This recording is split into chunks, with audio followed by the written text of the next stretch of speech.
I spent months building a guest house with my own money, trusting my parents' promise. The day it was ready, they gave it to my sister. I didn't argue. I didn't cry. I just left. By the weekend, they were begging me to come back. I spent 2 years saving every spare dollar I could. Skipped vacations. Picked up extra shifts. Said no to takeout so many times I started dreaming about pad thai. All of it went toward building a tiny home in my parents' backyard in northern Arizona. Not just a shed. Not some camper trailer. A real livable guest house with a kitchen, a bathroom, heating, AC, the whole deal. It was my plan B. Plan A was buying a condo, but I did the math and laughed myself out of that fantasy. So when my parents suggested I build something on their property, I thought, why not? You'll always have a place here, my mom said. This is your home too, sweetheart. And I believed her. Hi, I'm Rachel. I'm 33. I work as a veterinary tech in Flagstaff. Not exactly a billionaire's salary, but I make enough to live and save, barely. I'm single, no kids, no wild spending habits.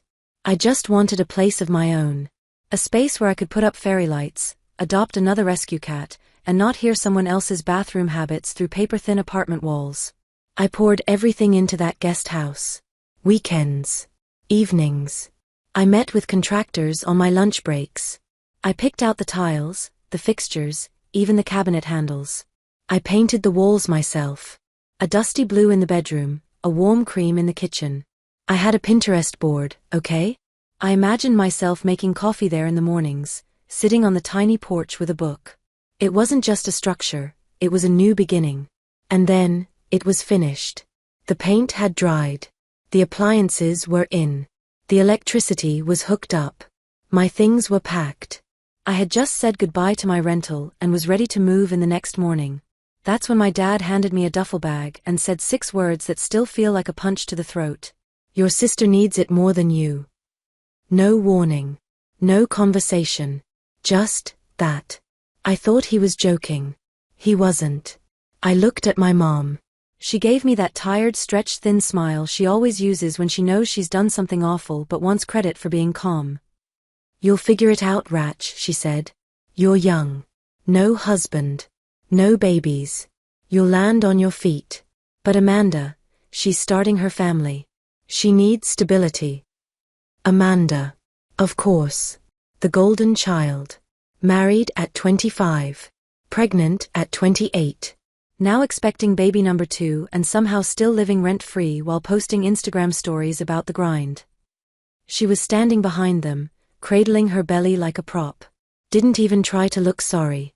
I mean, you weren't paying rent or anything, she said with a shrug. I laughed. I actually laughed. Not because it was funny, because it was so absurd I didn't know what else to do. I paid for that house. Every beam. Every pipe. Every square foot. I didn't just contribute, I built it. And now they were acting like I'd been squatting on their land and stealing air. I wanted to scream. To yell. To remind them that it was my money, my labor, my plan. But instead I just walked away. I didn't cry. Didn't beg.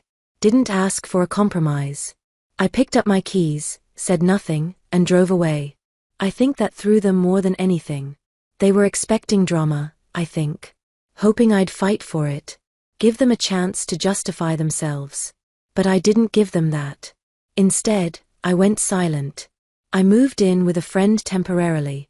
Got a storage unit. Focused on work. Cut off contact, not loudly, not dramatically. I just stopped answering. No texts. No Sunday dinners. No Happy Mother's Day flowers. I wasn't being petty. I was being done. And here's the funny part, deep down, I knew this was coming. Not the exact moment.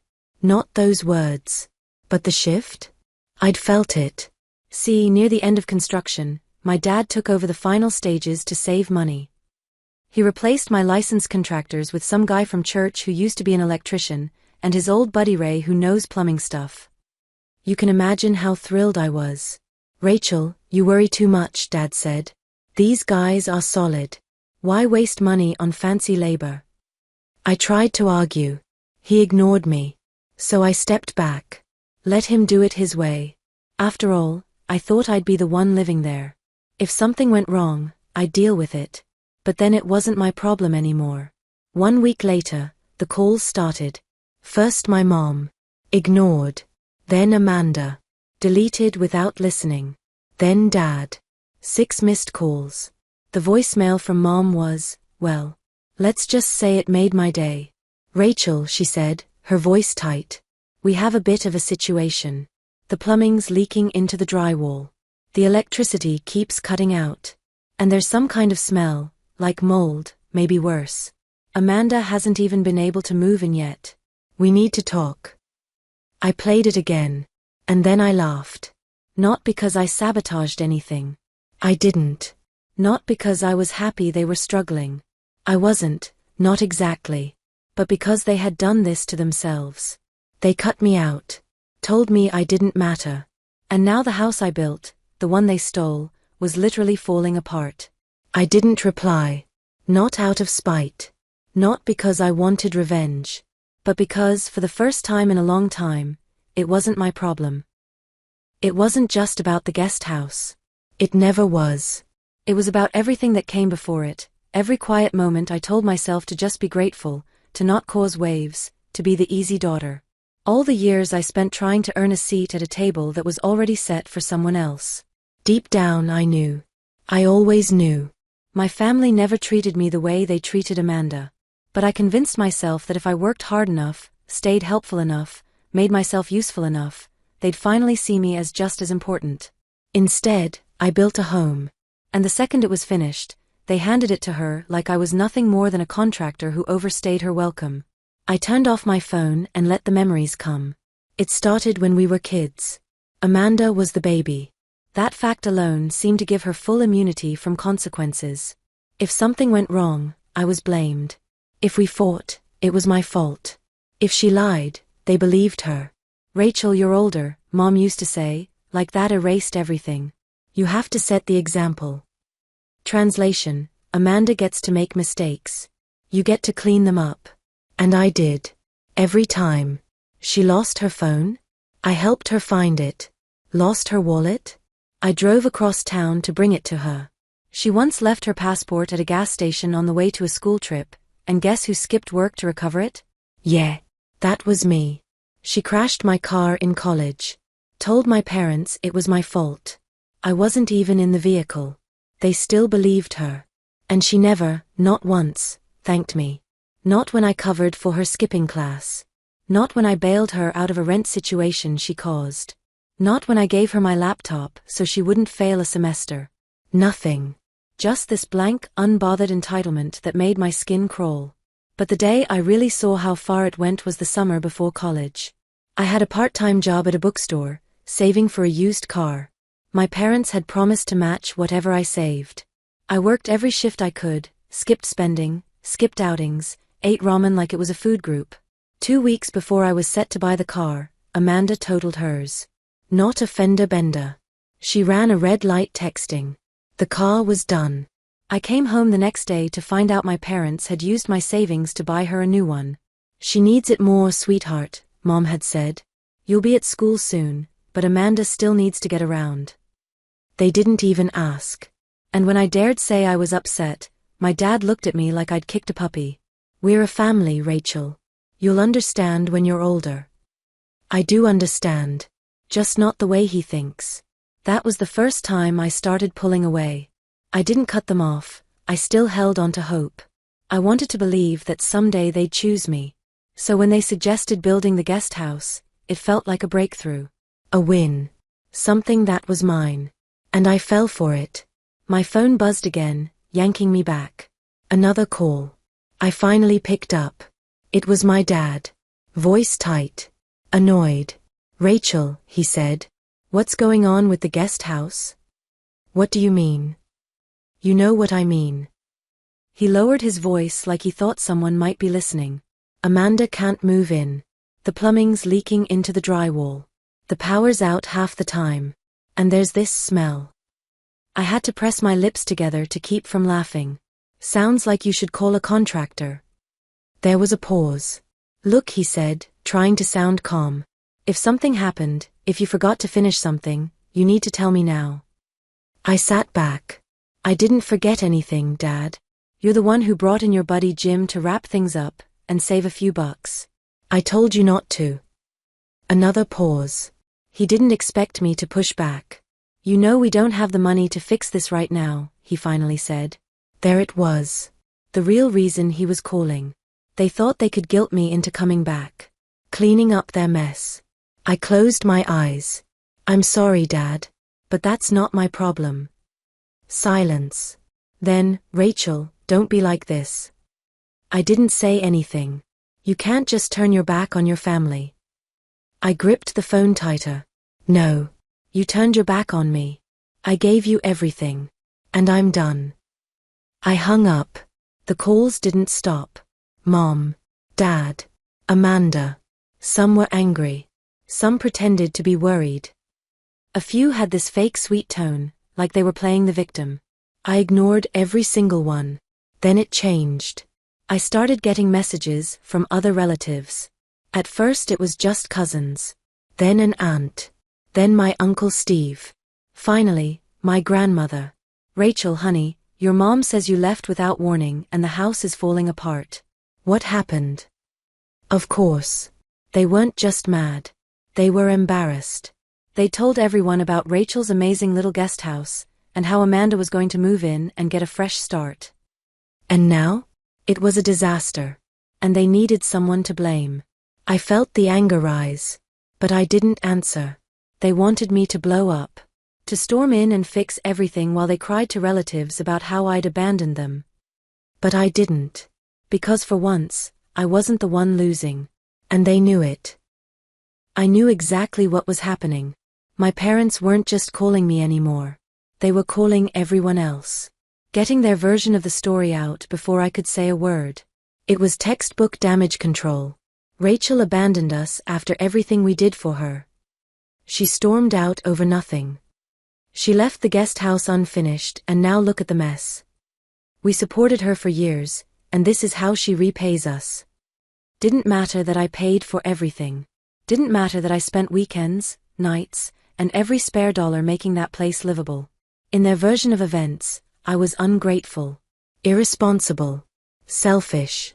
And the worst part? Some people would believe them. Because that's what always happened. My parents had spent my entire life quietly rewriting the narrative. And they were good at it. They didn't scream. They didn't lie outright. They just nudged the story gently until they came out looking like the victims. I wasn't going to play. So I didn't respond. I didn't explain. I let the calls roll to voicemail. I let the texts stack up. I let the storm pass, quietly. And then, something changed. The messages from extended family stopped sounding concerned and started sounding curious. More skeptical. Like they were starting to notice the cracks in the perfect story. I had a pretty good idea why. Because my parents weren't just losing control of me anymore. They were losing control of the house. The house they stole. It started with a text from my Aunt Denise. Rachel, honey. I heard the guest house is unlivable. That there's mold spreading? What's going on? I stared at the message. Mold?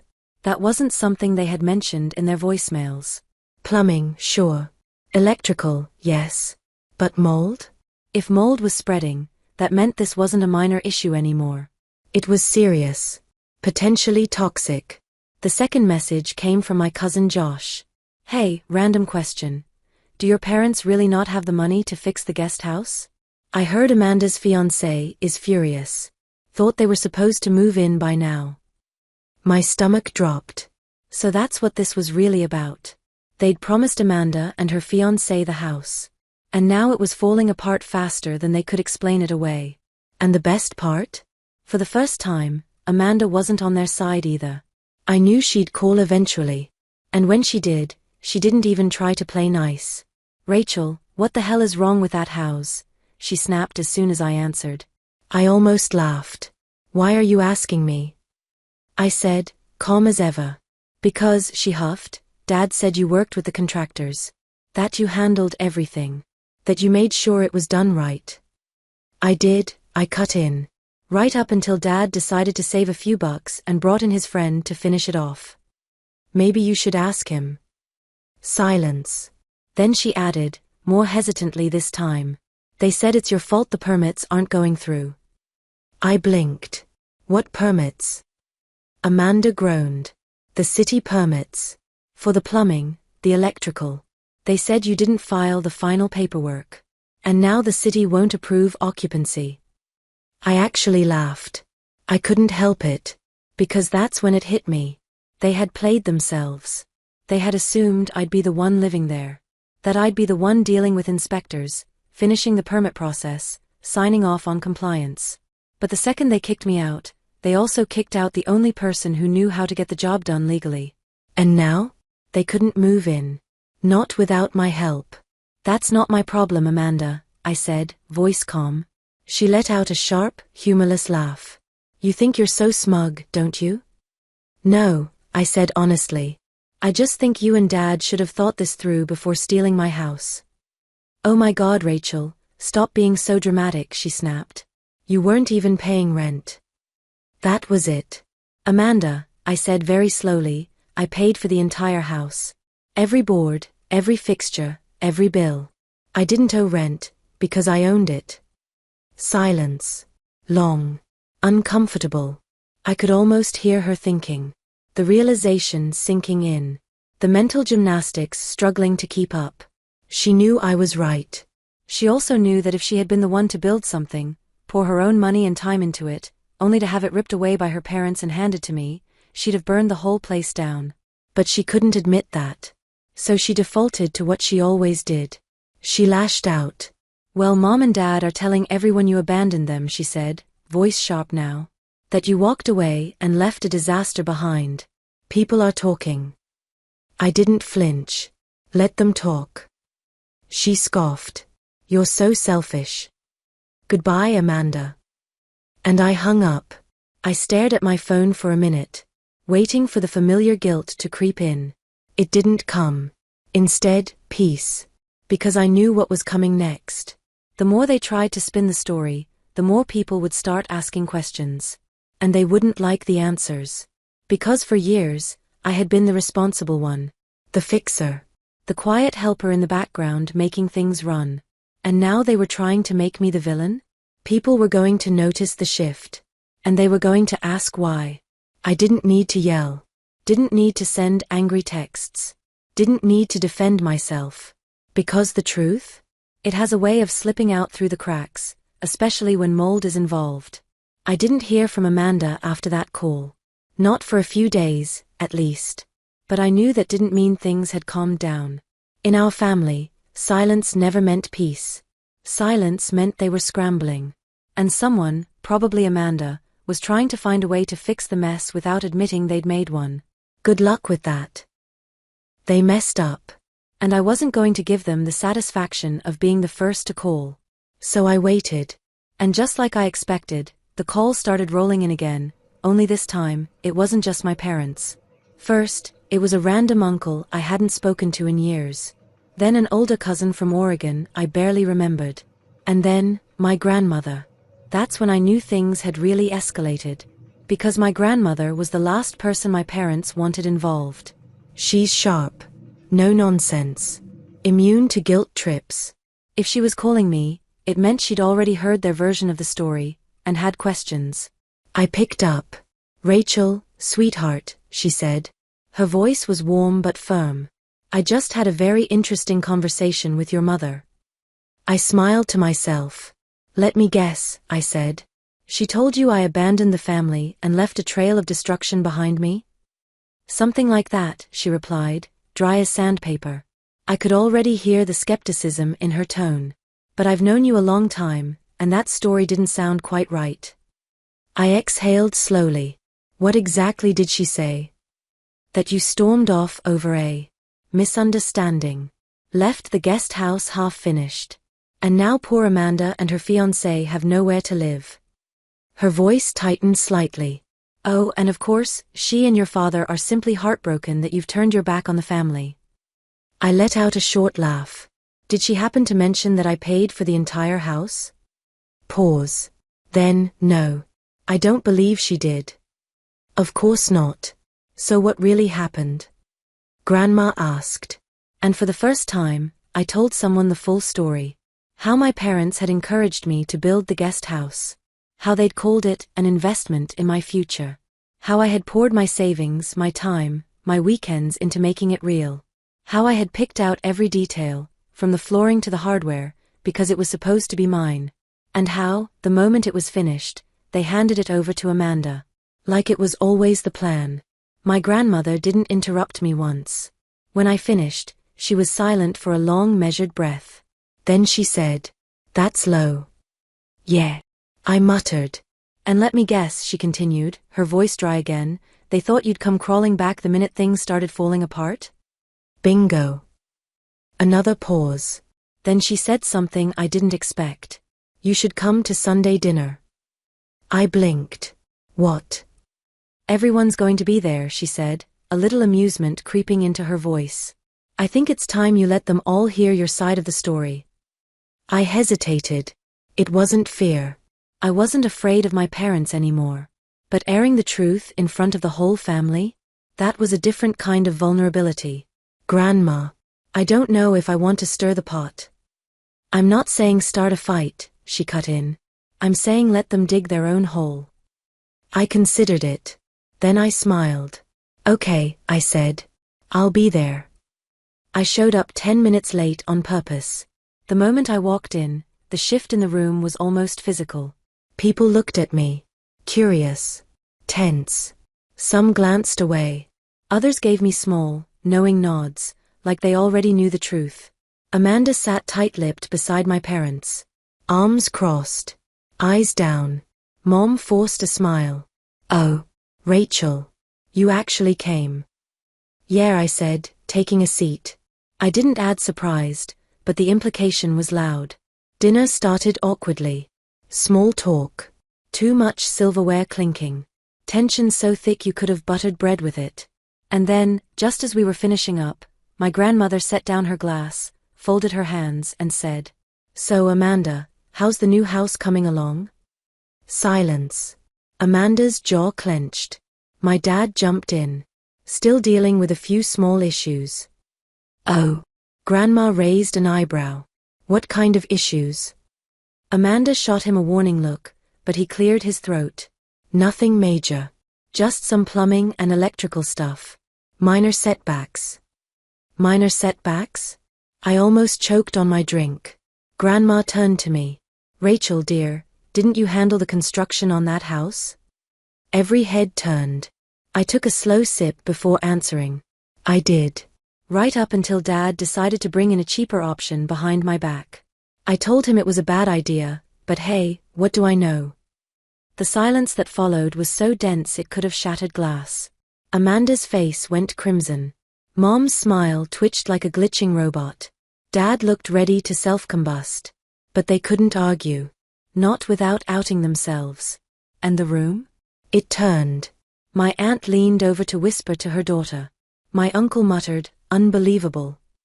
My cousin raised his eyebrows like everything had just clicked into place. That was it. That was the moment my parents lost control of the narrative. Because now it wasn't just me saying it. It wasn't just a voicemail or a text. It was them, sitting there silent while the truth stood in the middle of the room like a neon sign. I didn't yell. Didn't cry. Didn't throw plates or demand apologies. I just let it sit there. And that was enough. They didn't call me after that. Neither did Amanda. I didn't expect them to. They were too busy scrambling, trying to salvage what was left of their version of the story. But it was too late. The cracks were visible now. And I left that dinner feeling lighter than I had in months. Not because I won, but because, for the first time, I didn't feel like I'd lost. I never got an apology. Not that I expected one. My family doesn't do apologies. They do silence. They do let's just move on, like nothing happened. But I didn't need an apology. Because the guest house? It may be sitting there full of mold and bad decisions, but it taught me something they never did. That my worth was never measured by how much I could fix. I'm done being the responsible one. Done cleaning up other people's messes. And done pretending that loyalty means letting yourself be walked on. They built the lie. I just stopped holding the foundation. If this story hit a little too close to home, you're not alone. Let me know what you would have done in my place down in the comments. I read every one. And hey, if you liked the story, hit the like button. Subscribe.